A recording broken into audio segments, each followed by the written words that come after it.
Cuando nosotros nos referimos al sistema respiratorio, lo primero que pensamos es entrada y salida del aire, ¿verdad? Y básicamente en lo que es el intercambio gaseoso, oxígeno y dióxido de carbono fundamentalmente. Muy bien, así se resume fácilmente lo que es todo nuestro sistema respiratorio. Vamos a analizarlo nosotros parte por parte para poder identificar algunas características muy particulares que le permiten justamente cumplir las funciones para las cuales ha sido diseñado. Nuestro sistema respiratorio está sujeto al contacto con el medio externo. Estamos rodeados de un medio ambiente cargado de una masa gaseosa que ingresa a nuestra vía respiratoria, cargada de macro y micropartículas. Y estas macro y micropartículas pueden ser inertes o pueden ser agentes biológicos, que van a generar diferentes respuestas en cada segmento de nuestro sistema respiratorio. Lo más común y que vemos a día es los estornudos, la tos, por efectos mecánicos, nada por efectos de la invasión de un agente viral, bacteriano, etc. También van a ser asunto de algunas malformaciones. Ustedes en embriología están básicamente revisando eso y se darán cuenta que los procesos de evolución desde la parte embriológica pueden llevar errores que comprometen las estructuras anatómicas de nuestra vía respiratoria. Muy bien, pero todo ello, incluso por ejemplo vemos acá que la parte anatómica, la constitución, por ejemplo, de los vasos sanguíneos a nivel de la cavidad nasal o de las fosas nasales, ricamente vascularizada esta zona, también la hace proclive a fenómenos conocidos como epistaxis, que son las hemorragias nasales. La mayor cantidad, epistaxis anteriores más que posteriores, pero al final es por la presencia de una gran red vascular venosa conocida como plexo de Hasselbalch en la parte anterior a nivel de lo que es la parte del vestíbulo fundamentalmente. Esta superficialidad está básicamente destinada a algo muy importante. Cuando nosotros hacemos ingresar el aire a través de las fosas nasales, este aire que ingresa va a sufrir varios procesos. Uno de ellos es la filtración, y la filtración va a ser algo mecánico. ¿A través de qué? La presencia, por ejemplo, de los famosos pelitos o fimbrias. Y estos pelitos o fimbrias van a estar ubicados en el vestibular, que es la primera porción de las fosas nasales, que va a estar revestido por un epitelio estratificado plano queratinizado, es decir, es una piel completa. Incluso vamos a encontrar nosotros lo que son los complejos pilosebáceos, ¿correcto? Entonces, cuando el aire ingresa arrastrando todos estos elementos y se van a ver ahí, entre comillas, enredados con estos pelitos que tenemos en la parte vestibular. Y van a estar contenidos. Es el primer filtro. Luego, cuando veamos las otras partes que componen las fosas nasales, vamos a ver que va a estar compuesta por una capa mucosa en la cual vamos a encontrar mucosidad, que es básicamente otro de los mecanismos por los cuales estas partículas se pegan a las paredes de las fosas nasales y sigue con el proceso de filtrado, entre comillas. La presencia de una red vascular que les había hecho mención genera calor en la zona, por lo tanto el aire que inspiramos se va a calentar. Se está filtrando, se va a calentar y la presencia de la mucosidad también humidifica el aire. Por lo tanto, las fosas nasales van a cumplir elementalmente tres funciones: filtración, humidificación y calentamiento del aire que estamos respirando. Además de esto, le vamos a sumar una función sensitiva, la olfacción. Ya veremos en dónde se encuentran localizados. Miren ustedes esta imagen, lo vamos a revisar después. Este niño durmiendo con la boca abierta. ¿Sí? Eso básicamente está generado porque la vía respiratoria normal que debería ser ocupada para que ingrese el aire tiene una especie de bloqueo, está limitado. La luz de la vía respiratoria se encuentra disminuida por la presencia de algunos elementos que vamos a ir descubriendo poco a poco. Nuestro sistema respiratorio, al estar expuesto a todos estos macro y micropartículas, básicamente va a necesitar un sistema de defensa. Ese sistema de defensa va a estar representado por los módulos de agrupaciones del tejido linfoide. Es un tejido linfoide asociado a mucosas, que ya lo habíamos visto en alguna otra oportunidad. En el caso del aparato respiratorio, específicamente se conoce como BAL, tejido linfoide asociado a los bronquios. En el sistema digestivo veremos GALT, tejido linfoide asociado a gastrointestinal. En general es MALT, tejido linfóide asociado a las mucosas. Vamos a repasar un poco de manera ligera lo que son los epitelios. Un epitelio está constituido por la agrupación de células de iguales o similares características que van a cumplir funciones también bastante similares o específicas. Los epitelios van a reconocerse de dos formas. La primera por el tipo, por la forma de su célula, y viene a ser un epitelio de tipo plano, un epitelio de tipo cúbicos, columnar, etc. Además puede ser reconocido por el número de capas que la componen. Si es una sola capa, es una monocapa, es un epitelio simple. Si tiene dos o más capas, es un epitelio estratificado. Y con eso tenemos todas las combinaciones que podemos hacer. Ahora, lo que corresponde a nuestro sistema respiratorio es bastante particular porque el epitelio que lo conforma es un epitelio sui generis también, es un epitelio pseudoestratificado. El término pseudo quiere decir falso, ¿sí? Y eso es muy importante porque habla de un pseudo, de una falsa estratificación. ¿Y a qué se refiere esto? Si nosotros nos fijamos en la altura de los núcleos, son diversos, hay núcleos altos, medianos y bajos, a una altura, ¿no?, elevada, mediana y baja. Eso a simple vista en un tejido, en una lámina, uno puede pensar de que se trata de un tejido compuesto por varias capas, estratificado. Pero la verdad no es esa.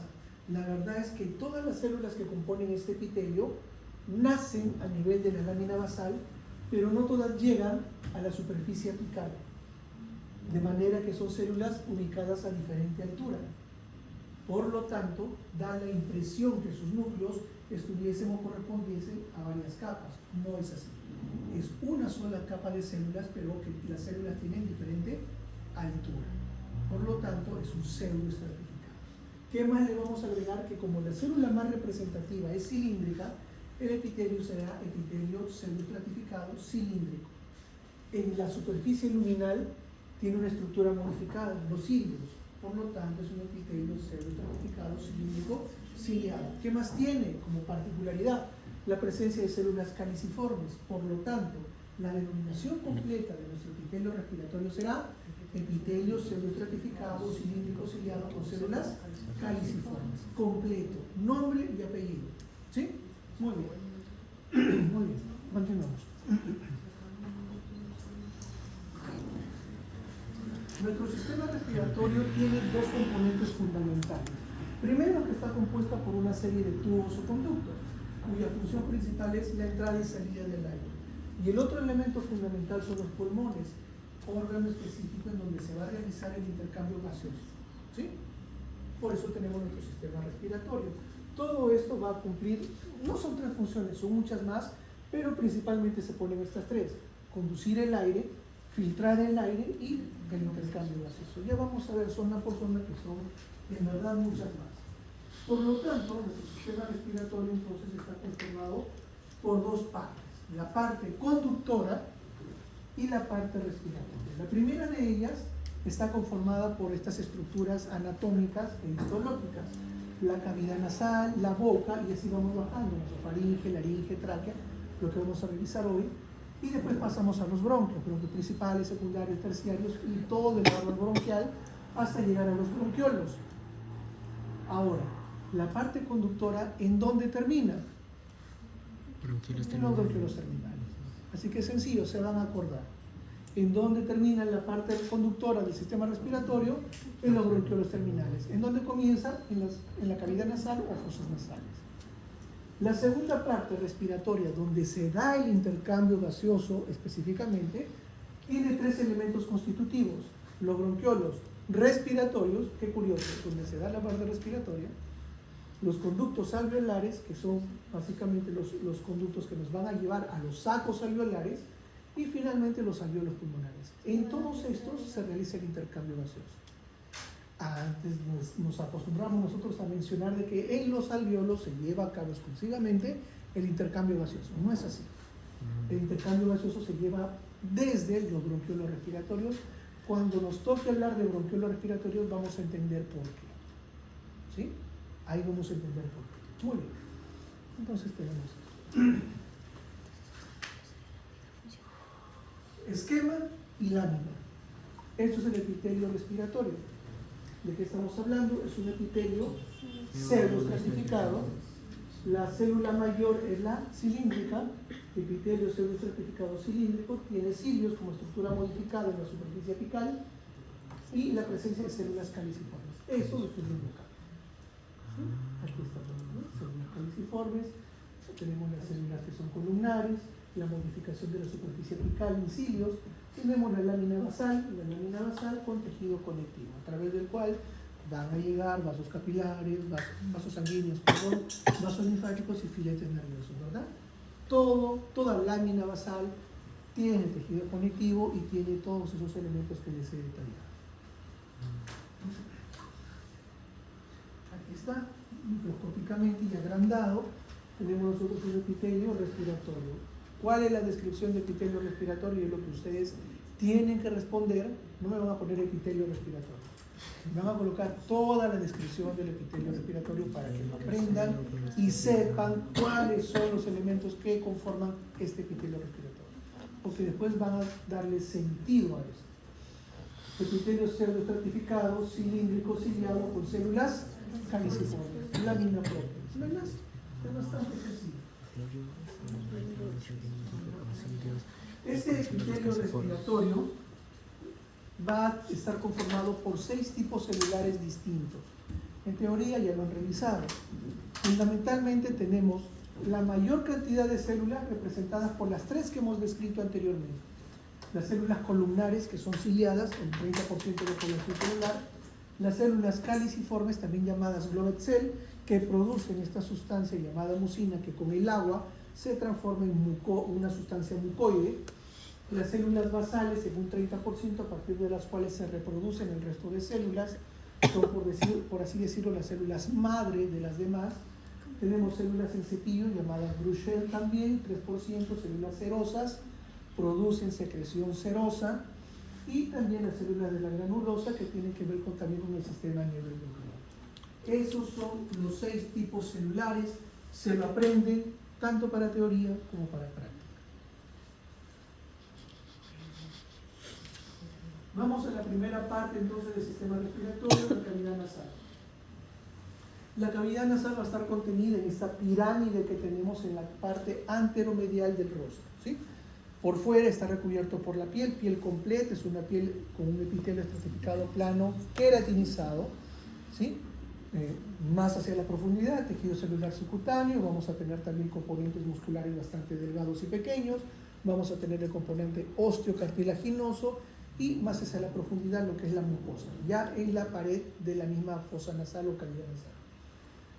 Va a estar dividido en 3 partes, una porción anterior, la más pequeñita, conocida como vestíbulo. Este vestíbulo, hemos dicho nosotros que está recubierto por un epitelio estratificado, plano, queratinizado, porque es la piel que tenemos aquí en el dorso nasal, en las alas nasales incluso, que se introduce a las fosas nasales. Es piel, por eso es que tiene pelitos también, ¿sí? Es una piel completa con folículos pilosebáceos, ¿correcto? Además glándulas sudoríparas también. Muy bien, aquí encontramos las fimbrias, los pelitos, que sirven como el primer filtro, ¿sí? A partir de aquí también en la parte vascular tenemos el plexo de ¿qué? ¿Cómo se llama el plexo? ¿Que sangra bastante? Hasselbalch. Muy bien. Después viene el área respiratoria, que es la mayor proporción, que es la parte posterior, ya lo vamos a ver en un esquema, que está recubierto por una mucosa rojiza, una mucosa roja. ¿Ya? Básicamente, esa coloración es por la gran cantidad de vasos sanguíneos. Como les mencioné, en esta área también se aprovecha lo que es el calor que irradia nuestros vasos sanguíneos, calentando el aire que inspiramos, y también la presencia de células mucoides, porque esto es mucosa respiratoria, para humidificar el aire, ¿sí? Muy bien. ¿Qué otra cosa tenemos aquí en la parte de las fosas nasales? No es tanto hacia la parte posterior solamente, es posterior superior, aquí arriba. ¿Qué vamos a tener? Nosotros la presencia de una mucosa olfatoria. Ya no mucosa respiratoria, sino mucosa olfatoria. Algo que me había olvidado. En las paredes laterales de lo que son las fosas nasales vamos a tener nosotros la presencia de unas estructuras osteocartilaginosas, los cornetes, ¿sí? Cornete superior, medio inferior, que también está tapizado por mucosa. Entonces, es como si yo tuviera, es muy diferente que yo tenga una pared completamente lisa y solamente voy a necesitar tela para cubrir esto, muy diferente a que yo ponga acá, ¿sí? Unos estantes acá. Para cubrir todo eso voy a emplear más tela o no, ¿sí? Es lo mismo que sucede en la pared de las fosas nasales. Como yo aumento la superficie, también recubro con mucosa respiratoria y aumento la superficie de la mucosa. De manera que el aire que yo inspiro tiene mayor chance de las partículas que está cargada, las partículas se puedan pegar a la mucosa. Tiene también la chance de poder humidificarse más y de poder calentarse más. De manera que el aire que yo inspiro y pasa a través de las fosas nasales, al momento que pasa a través de las coanas a la faringe, es un aire filtrado, caliente y húmedo. ¿Sí?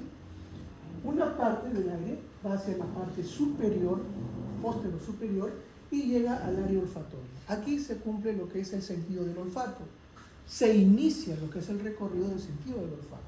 Ya vamos a ver nosotros que aquí van a haber células especializadas, las células olfatorias. Es un epitelio que tiene solamente 3 tipos de células, a diferencia de la mucosa respiratoria o el epitelio respiratorio. Aquí tenemos la célula olfatoria, la célula de sostén y la célula basal. La célula basal, igual que la de arriba, sirve como célula madre.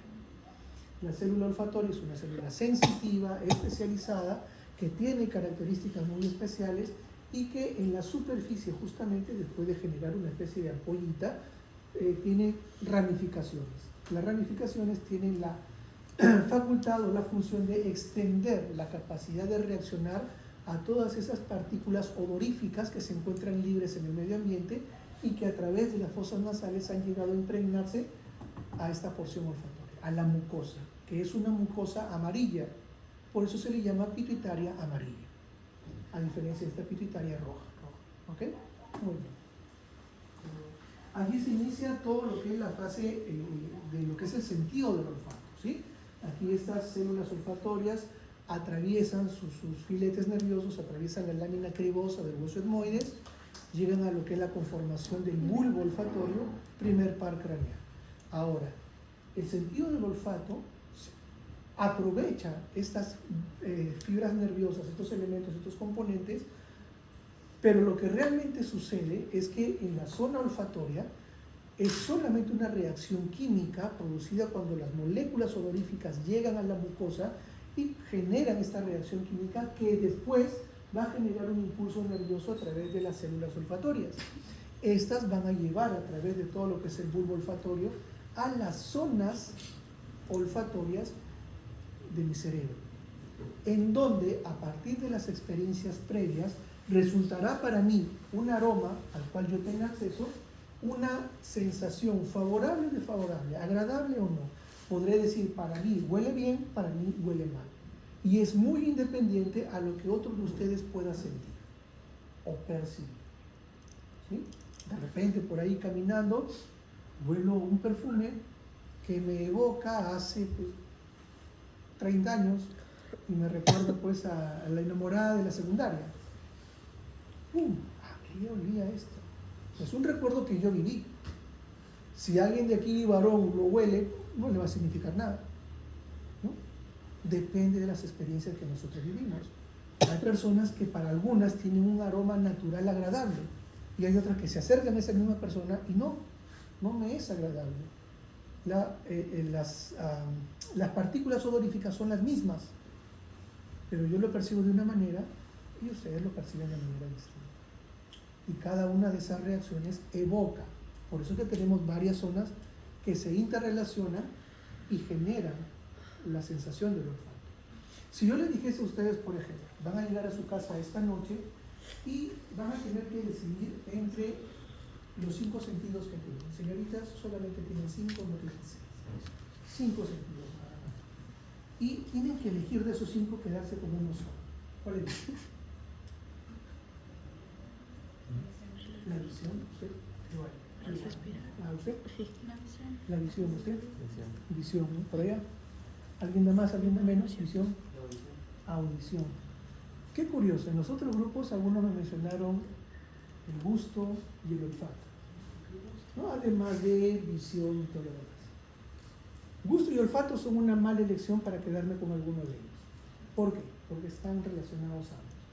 Si yo me quedo con el sentido del olfato, no va a ser efectivo porque no tengo sentido del gusto.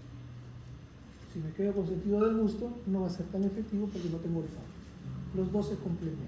¿Sí? Como la audición y la visión del área Son de completamente independientes, pero son completamente independientes. Ahora, que yo interrelacione las experiencias visuales con táctiles, por ejemplo, estoy mirando a quien es mi esposa y acaricio su rostro, visión y tacto. Los dos me hacen vivir una experiencia única.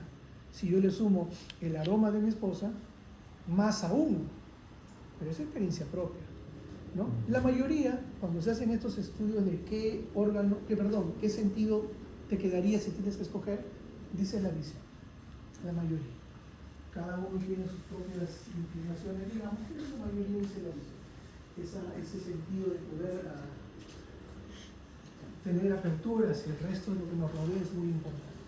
Aquí estamos en el vestíbulo nasal, como ven ustedes, es piel completa. Epitelio estratificado plano queratinizado, incluso con complejos pilosebáceos. ¿Sí? Acá tenemos el pelo y aquí tenemos la glándula sebácea. Complejo pilosebáceo. Recordando esto uno, ¿verdad? Muy bien.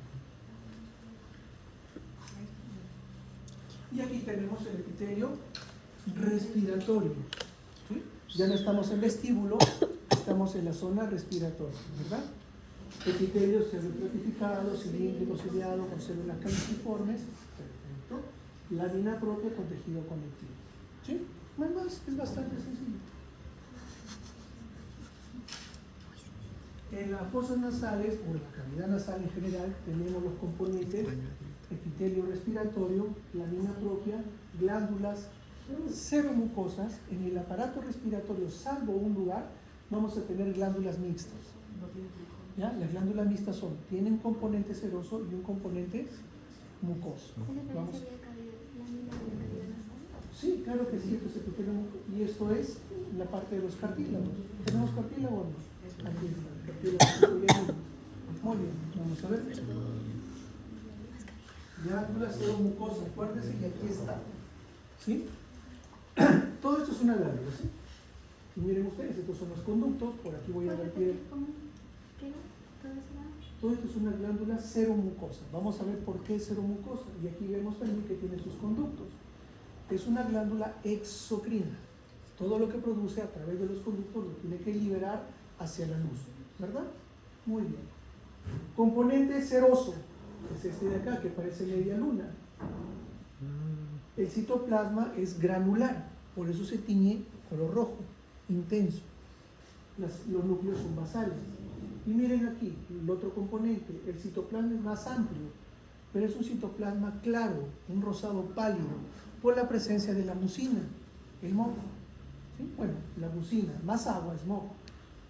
Entonces tengo la glándula seromucosa. Y esta es la glándula representativa de mi sistema respiratorio. Salvo en la zona olfatoria, donde solamente hay glándulas serosas. ¿No? No, eso lo vamos a ver en otra glándula.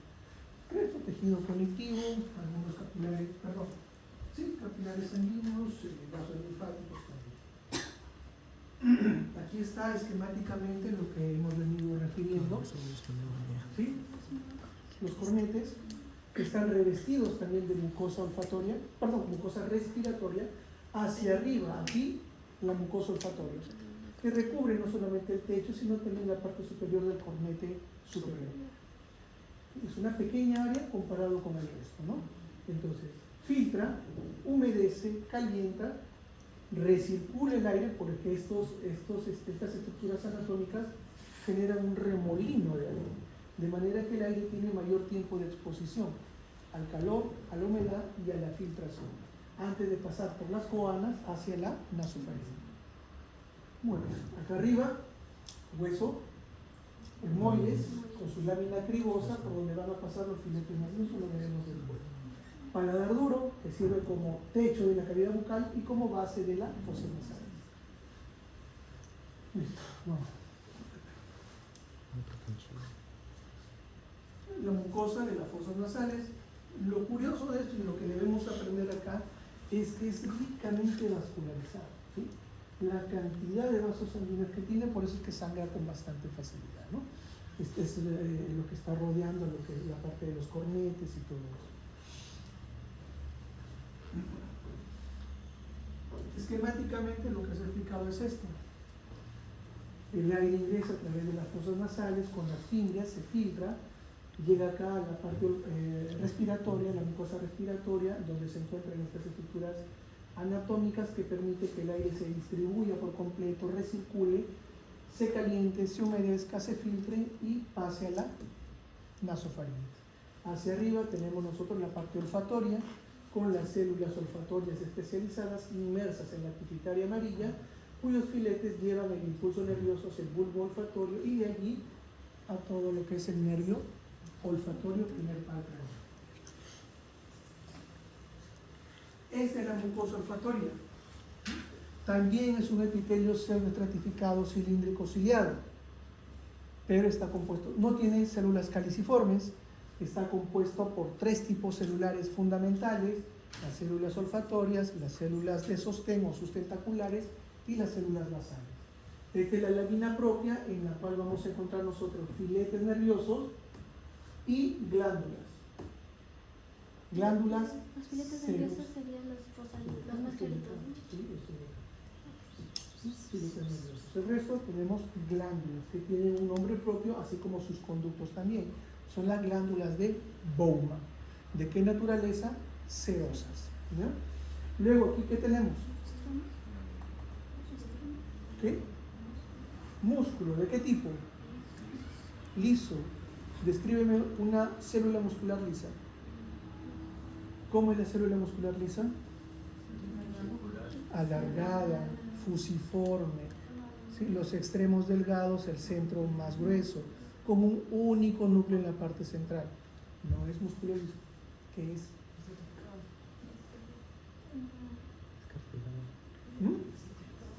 ¿Qué es? ¿Cartílago? No, no es cartílago. Estamos en la zona olfatoria. ¿Qué hay? ¿Qué? Hueso, el hueso etmoides. La matriz ósea es todo esto rosado y aquí tenemos los osteocitos. La lámina cribosa del hueso etmoides. ¿Está en la proximidad o no? Está al revés. Eso debe estar así, ¿no? Ok. Confunde, sí, confunde. Hay trampa, por eso así, muy bien. Pero tienen que ir conociendo, ¿sí? Tienen que ir conociendo. Por eso es que en listo 1 se trataron los tejidos de manera separada. ¿Cómo se llama? Este es el epitelio olfatorio, los 3 tipos celulares que lo componen. Las células olfatorias son unas células bipolares, ¿sí? Que van a estar relacionadas con la transmisión del impulso nervioso relacionado con el sentido del olfato. Son células que tienen una peculiaridad. Hacia la parte más apical tienen una dilatación, como una ampollita, y a partir de aquí se emiten algunas prolongaciones nerviosas que tienden a extender, a amplificar la superficie de captación de la reacción química.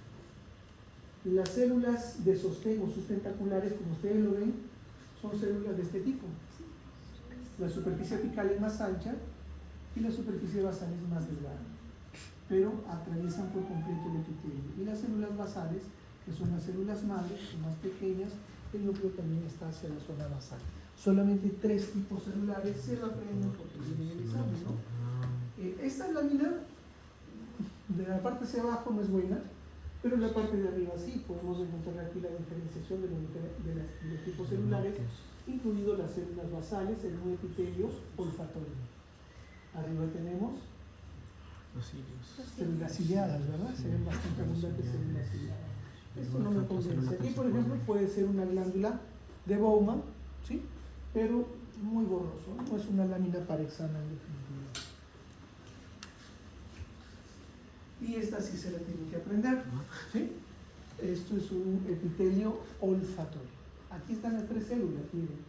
Esta célula más delgada en la base, más ancha en la superficie, célula sustentacular o de sostén. Y está coronada por cilios, célula de sostén. Esta, miren ustedes, es una célula bastante alargada también. Bueno, no se ve mucho, pero hay una dilatación, ¿no? Y hacia arriba no se ven tampoco, pero debe tener extensión de las fibras nerviosas. Célula olfatoria. Esta de acá, célula olfatoria. Y la de acá, la pequeñita, célula basal. Se lo prende, ¿no? Olfatorio y sostén. Listo, ya. ¿Qué es eso? Epitelio olfatorio, estratificado, ¿sí? Miren ustedes acá, coronado por cilios, y epitelio de la lámina basal, en la cual encontramos las glándulas de Bowman que tienen producción serosa. Y bueno, aquí no se ve, pero también van a tener sus conductos de la glándula de Bowman, conductos excretores, porque es una glándula exocrina, cuya sustancia serosa es la que le da la coloración, ¿no? Acá junto con otros elementos producidos por las células, la coloración medio amarillenta, por eso se llama pituitaria amarilla, ¿no?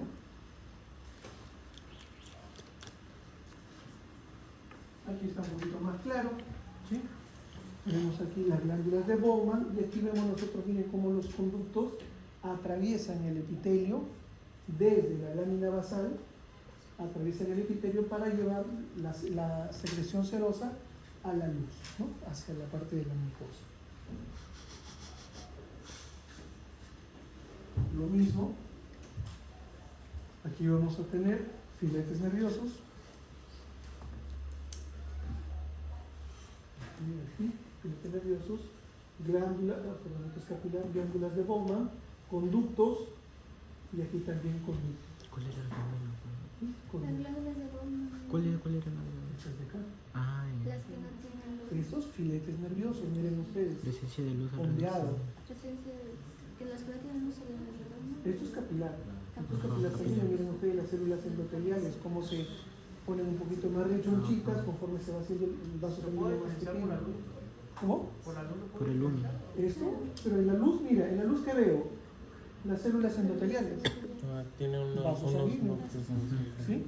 La característica de los vasos capilares o las pequeñas arteriolas es que los núcleos de las células endoteliales son más rechonchitas y se van más hacia la luz, sobresalen a la luz. ¿Sí? Lo mismo acá.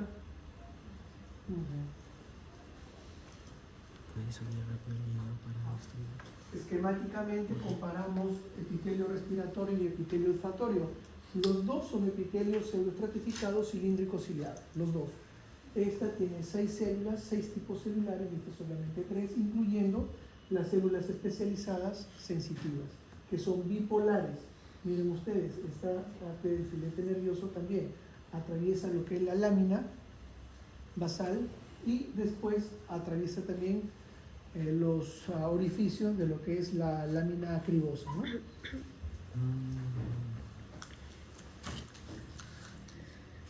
Senos paranasales son cavidades, los senos son huecos, espacios huecos, que están ubicados o distribuidos a nivel de los huesos, hueso frontal, malar, fenoides y también hueso etmoides, ¿verdad? Además tenemos otras celdillas o celdas en la apófisis mastoidea, pero eso no es parte de los paranasales. Celdas mastoideas. La apófisis mastoides también tiene pequeños orificios, huequitos, espacios llenos de aire, por eso son cavidades neumáticas, llenas de aire. ¿Qué funciones tiene? La primera, disminuir el peso de la cabeza.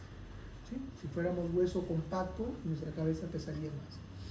Segundo, servir de caja de resonancia. Acuérdense ustedes que, si bien es cierto, en la laringe se forman por las vibraciones, se forma la voz, pero es la cavidad bucal, las fosas nasales y los senos paranasales los que van a dar la resonancia de nuestra voz y el producto final. Entonces, si estas estructuras, por ejemplo, paladar, tengo un paciente con un paladar hendido, ¿va a tener una buena resonancia? No. Bueno, de esa manera. porque no está bien cerrado. Por lo tanto, las ondas sonoras se expanden y salen por donde no deberían salir. Entonces, si los senos paranasales, que tienen también un desarrollo de acuerdo a la edad, no alcanzan el desarrollo adecuado o por alguna anomalía, por deformaciones craneales o algo, no completan su desarrollo, también no van a cumplir su función de elementos de resonancia.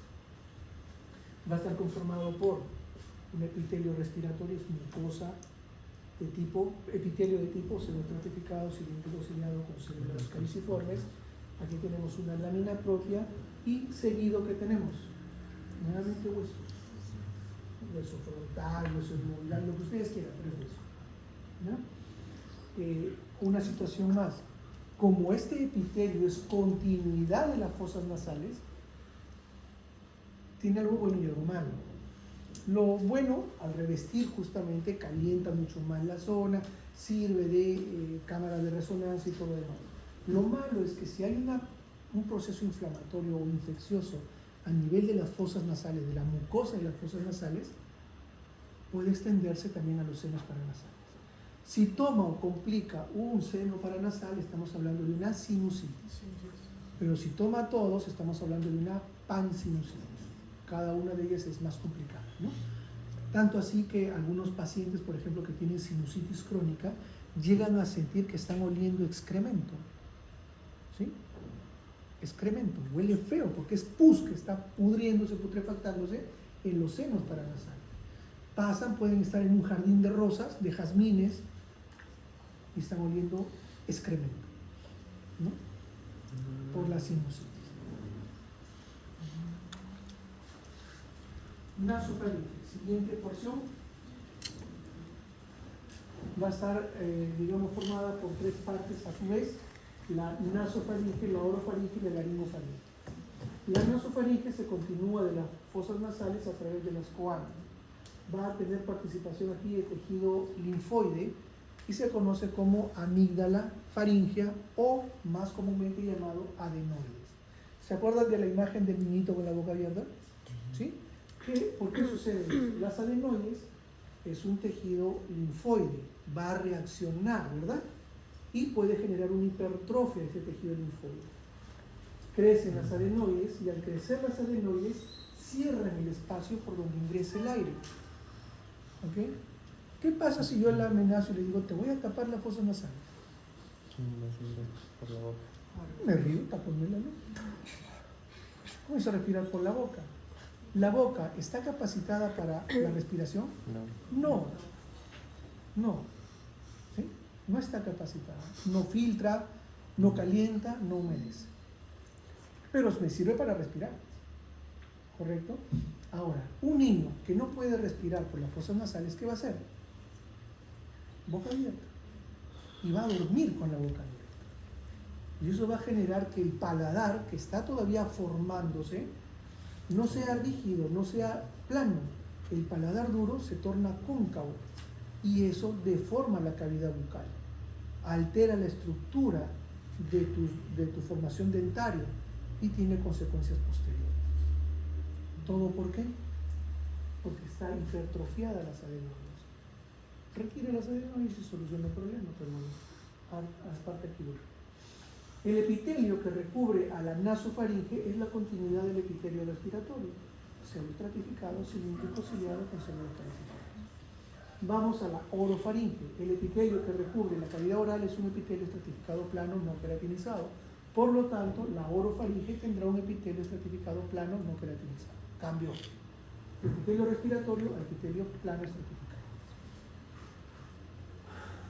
Ok, aquí también tenemos tejido linfoide, ¿sí?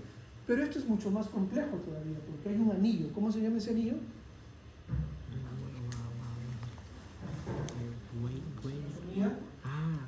¿Waldeyer? Anillo de Waldeyer. Perfecto. Muy bien, el anillo de Waldeyer. Tiene por finalidad, lógicamente, la inmunidad. ¿Ok? Y vamos a encontrar en este tejido linfoide no solamente linfocitos, vamos a encontrar también células plasmáticas, es decir, producción de inmunoglobulinas, AEG, por ejemplo. Vamos a tener macrófagos también. Entonces, varias células que tienen que ver con el sistema de defensa en general.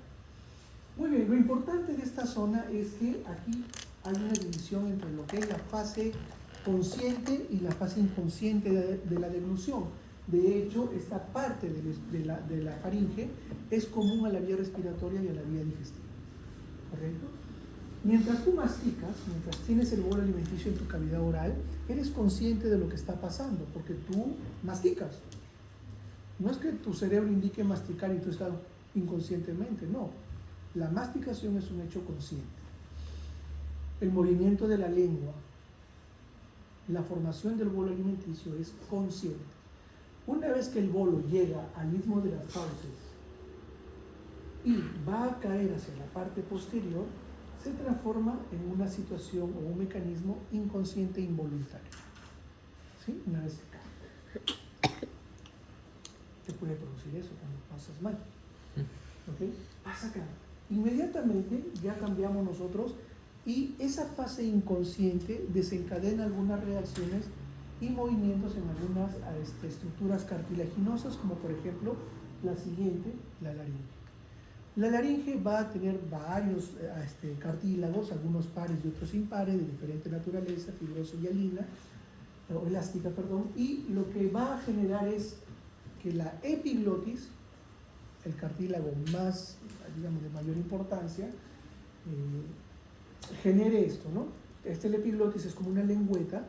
La lengüeta va a tapar el acceso hacia la glotis, que es fundamental porque ya tú pasas la glotis y llegas al sistema respiratorio de los propios conductos respiratorios.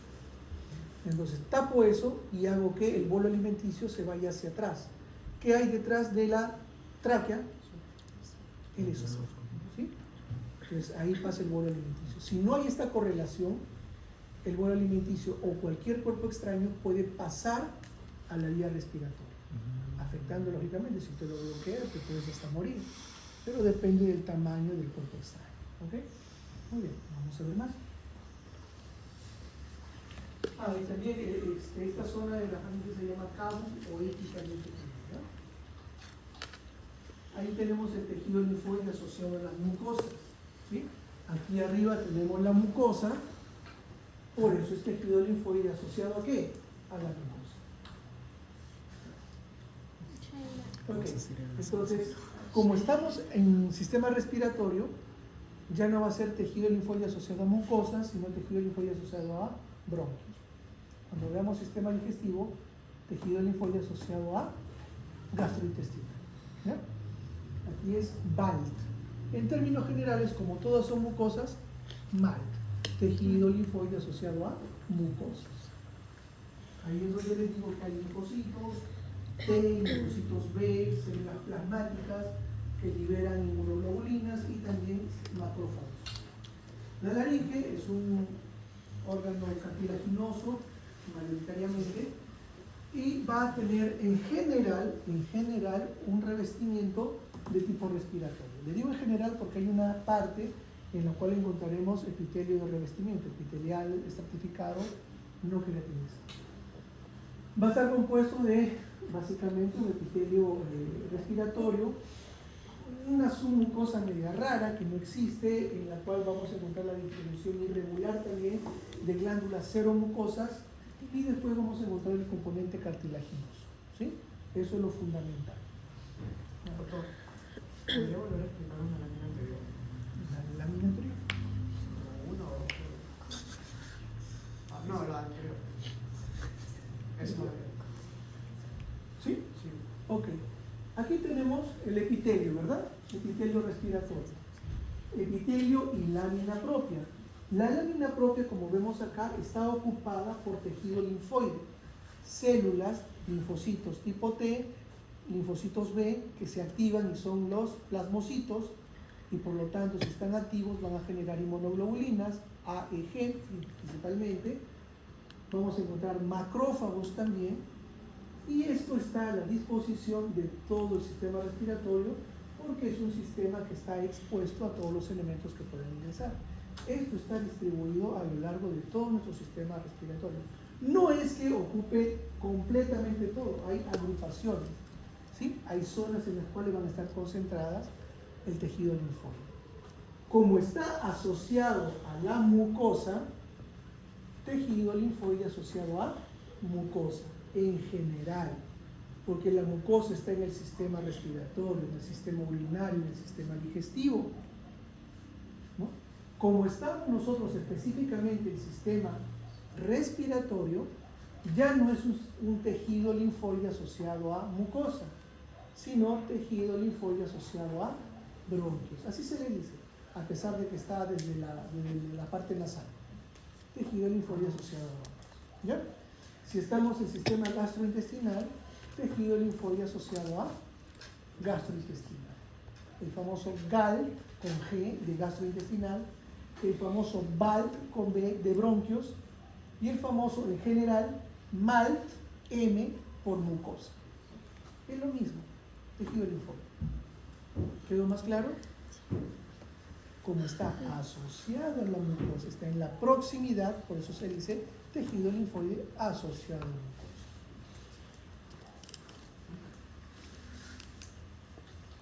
Los cartílagos, vamos a tener, los cartílagos que lo componen, vamos a tener de dos tipos fundamentalmente, el hialino y el elástico. El hialino, cartílago tiroides, cartílago cricoides y la superficie inferior también de lo que son los dos aritenoides. Y el cartílago elástico, la epiglotis, que es la más representativa, digamos, y la que hemos descrito hace un momento, los cartílagos corniculados, los cuneiformes y también la superficie superior del aritenoides, ¿no? Esto es a manera de lengüeta, como les estaba diciendo, serían entonces este cartílago, la epiglotis, ¿no? La epiglotis. Tiene una superficie superior, que es continuidad del epitelio de la faringe. ¿Cuál era la faringe? ¿Qué epitelio? La orofaringe, bajaba, epitelio estratificado, plano, no queratinizado. Por eso recubre la superficie superior. Pero este epitelio recubre, y cuando va a la capa inferior se transforma en epitelio respiratorio. Es decir, semi-estratificados, cilíndricos, ciliados, con células caliciformes. Superficie superior, superficie inferior, son diferentes. Al medio, como sanguchito, el cartílago elástico, ¿sí?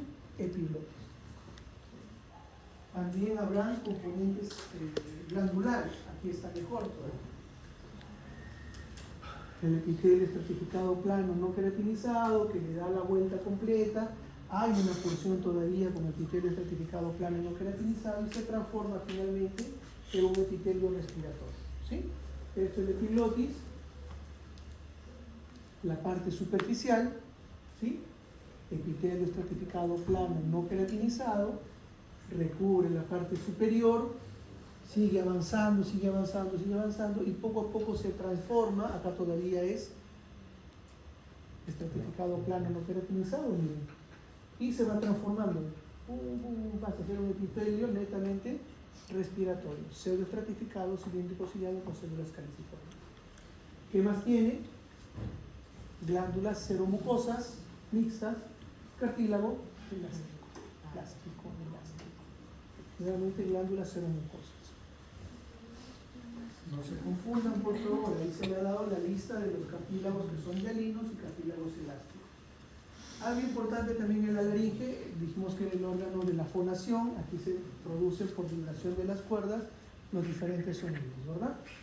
Lo más fácil de acá, ¿ok? ¿Qué es lo que vamos a ver? Hacia arriba, en donde está el epitelio respiratorio, es decir, un epitelio pseudoestratificado, cilíndrico, ciliado, donde hay presencia de glándulas, hay ligera presencia de musculatura aislada, va a estar aquí ubicado lo que corresponde a las cuerdas vocales falsas.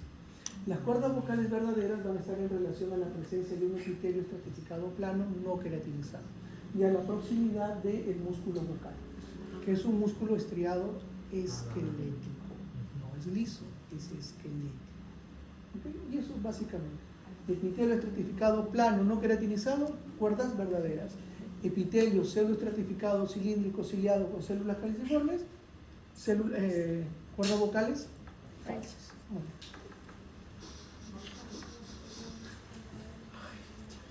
Flecha azul.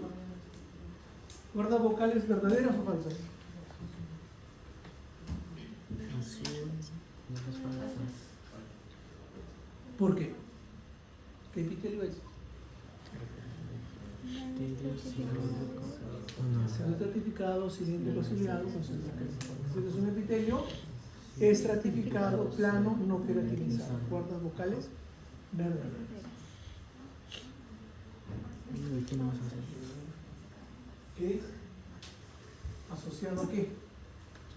¿Cuerdas vocales falsas o verdaderas? No queratinizado, las falsas. Describan el epitelio. Para decidir sobre es verdadero o falso, ¿qué tienen que fijarse? En el epitelio. Describan el epitelio. Plano, epitelio plano estratificado. ¿Parece que tiene varias capas? Sí, podríamos decir pseudoestratificado o podríamos decir estratificado, ¿verdad? Para darle nombre a un epitelio estratificado, ¿en qué me debo fijar? Así. En la capa más superficial, ¿o no? La capa superficial, ¿qué tipo de células tiene? Entonces es un epitelio estratificado, plano. ¿Tiene queratina? No. ¿Cuerdas verdaderas o cuerdas falsas? Verdaderas. Listo, así es sencillo. Describo el epitelio y ya tengo la cuerda verdadera y cuerda falsa. Epitelio estratificado, plano, no queratinizado, cuerdas verdaderas. Epitelio pseudoestratificado, cilíndrico, ciliado, cuerdas falsas.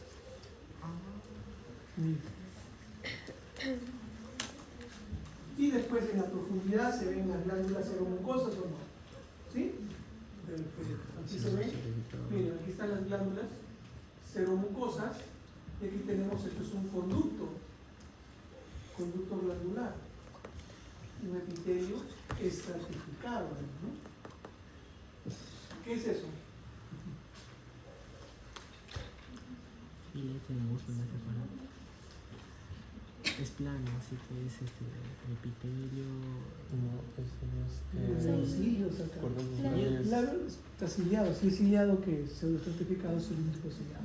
Es decir, Sí. cuerdas Falsas. Estas imágenes son pésimas para que podamos definir, ¿ya? Entonces yo voy a tratar de encontrar otras imágenes y se las paso con el delegado, ¿ya? Veo más borroso lo que yo veo. Sí, se ve un poco borroso, pero... Bueno, después lo importante es ver que hay el componente de cartílago y tenemos aquí las glándulas también, ¿no? Seromucosas. Aquí también, nuevamente, lo importante es ver este conducto o ducto glandular, ver las glándulas seromucosas en la lámina basal. Después el epitelio se presta para las glándulas. Parece certificado, ¿no? Pero Parece tener acá sí, ¿qué es esto? ¿Qué epitelio es? Lo que estoy señalando ahí, ¿qué epitelio es? epitelio estratificado, plano, no O sea, queratinizado. cuerdas vocales Verdaderas. el resto se la El músculo vocal. ¿Qué tipo de músculo veo acá? Ángulo inferior derecho. ¿Pero qué ¿Qué tipo? tipo de músculo? Ah, esquelético. Ah, ¿Por es qué? que Este, está estudiado. ¿está estriado? Es estriado esquelético, ¿no? Es estriado, no va a ser cardíaco, ¿verdad? Es estriado esquelético. ¿Qué tipo de corte es? Transversal. Entonces, ¿cómo encuentro los núcleos? En la periferia. Más de uno. ¿Qué tipo de epitelio, qué tipo de músculo es? Estriado Estriado. esquelético. No tengo otra alternativa. ¿Bien? ¿Se dan cuenta? Por descripción, tengo que llegar a la respuesta. Corte transversal. ¿Qué tipo de fibra? En la cual encuentro los múltiples núcleos ubicados en la periferia. Múltiples núcleos en periferia. Estriado esquelético. No tengo otra alternativa. Músculo liso. Núcleo central único. Músculo cardíaco. Más grande también, ¿verdad? Y lo importante del músculo cardíaco es que encontramos, También tiene estrías. tiene estrías, lógicamente. ¿Cómo se llama? Delgado. Discos o uniones intercalares. Eso no lo tiene otro músculo.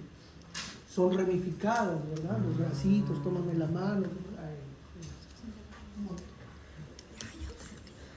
La tráquea. Y aquí nos vamos a quedar. Ya nos pasamos, ¿eh?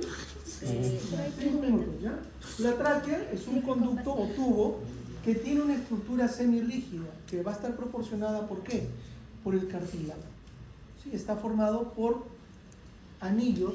La palabra anillo está de más porque un anillo es un círculo completo. Claro. Sí, está formada por estructuras cartilaginosas en forma de C, dispuestas de manera transversal y con la abertura hacia la parte posterior. De esta manera. ¿Cuántos? Más o menos de 15 a 20 cartílagos. Miden conjuntos de 12 por 2 centímetros aproximadamente. Es una estructura rígida, ¿por qué motivo? A diferencia del otro tubo que está en la parte posterior, que es el esófago. Ambos son tubos o no, ¿sí? Pero como la función es diferente, la histología es diferente. Esto es tubo rígido. ¿Por qué motivo? ¿Por qué motivo la tráquea tiene que ser rígida? Para evitar que se obstruya. ¿Respiramos 24/7 o no? ¿Puedo darle vacaciones en el sistema respiratorio y decir, bueno, de aquí en más 2 horas no voy a respirar? Por lo tanto, yo debo asegurar la permeabilidad de mi vía respiratoria. Es lo que cuidamos en hablar RCP, ¿no? El ARC. Es como los tubos. Permeabilizar vía respiratoria. Vía aérea, permeabilizar vía aérea. Pero fundamental. El tubo digestivo no, yo no me alimento las 24 horas los 7 días de la semana. 2 o 3 veces al día, que es lo más regular.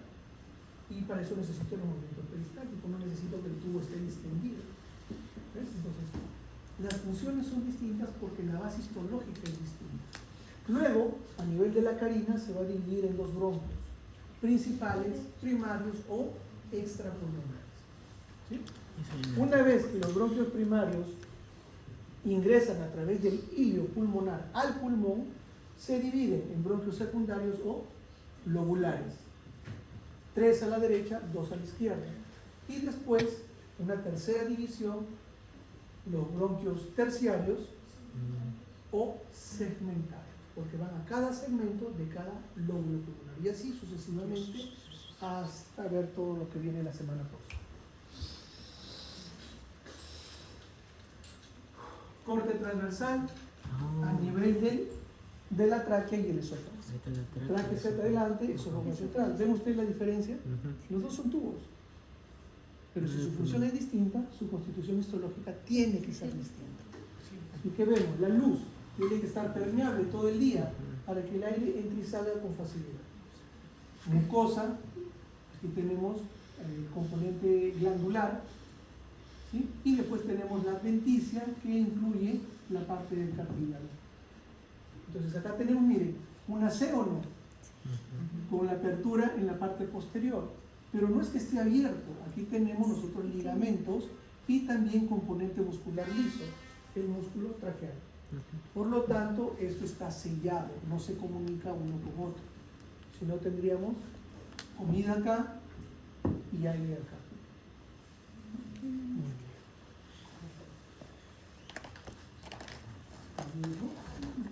Ahora, esta estructura la vamos a ver la próxima semana también. ¿Por qué? Porque así como la tráquea tiene 3 capas, la mucosa, submucosa y adventicia, representado por el epitelio respiratorio más la lámina propia, todo esto es mucosa. La submucosa, compuesta por las glándulas seromucosas, y la adventicia, que tiene tejido conectivo más el cartílago y alín. ¿Correcto? Esto es lo mismo que un bronquio primario, lo mismo. Varía cuando ya entramos a nivel pulmonar, intrapulmonar. Ahí sí los bronquios secundarios, terciarios y sus siguientes subdivisiones cambian la característica de los bronquios. Le agregamos músculo. Por eso es que el asma es una enfermedad bronquial, pero una enfermedad bronquial de los bronquios intrapulmonares, no de los bronquios primarios, porque no hay que el músculo se contraiga. Muy bien, aquí que tenemos las glándulas en la parte profunda y los conductos que llevan hacia la mucosa respiratoria. Nuevamente, una lámina en la cual observamos hacia la parte izquierda los cilios, las células caniciformes, las células columnares, basales. las glándulas, aquí tenemos el pericondrio que rodea al cartílago hialino con sus grupos isógenos, sus lagunas y la matriz. Revisen cartílago hialino, cartílago elástico. Esto es un esquema, ya lo vimos, y ahí está la forma de los cartílagos, en forma de C, de disposición transversal con aberturas en la parte posterior, cubierta por el músculo traqueal y algunos ligamentos también. Nuevamente aquí tenemos la luz, perdón, ahí se ve, ¿no? Esto es la luz, esto es el epitelio respiratorio con su lámina propia. Aquí tenemos las glándulas submucosas o seromucosas, y aquí tenemos la parte de la denticia que incluye el cartílago. Esto es la parte de la apertura en la cual vamos a encontrar algunos ligamentos y músculo liso, músculo traqueal. Y algunos recordáis que ustedes ya lo tienen en la lista. ¿Preguntas, jóvenes? ¿No? Entonces sobre esto evaluamos la próxima semana. Revisen bien, por favor. Lo que les he dicho, que lean, apréndanselo, busquen información. ¿Estamos o no estamos? ¿Sí? Muy bien, jóvenes. Muchísimas gracias. Muy claro.